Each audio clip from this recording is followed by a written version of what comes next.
কিন্তু সেই তারিখটা আমরাই বসিয়েছি।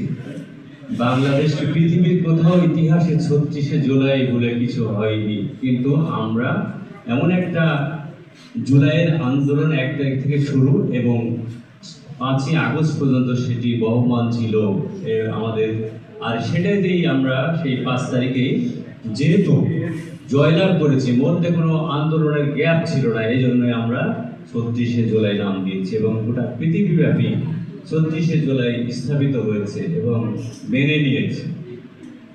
আমরা বাংলাদেশ কিংবা ভারত উপমহাদেশে ৪৭ থেকে ৫২, ৭১, ৯০ এবং ১৮ এবং ২৪ যতগুলো আন্দোলন হয়েছে, সব আন্দোলনে ছাত্ররাই ছিল মুখ্য ভূমিকায় এবং এই ছাত্ররা যদি সামনে না গিয়ে যেত, কোনো আন্দোলনই সফল হতো না।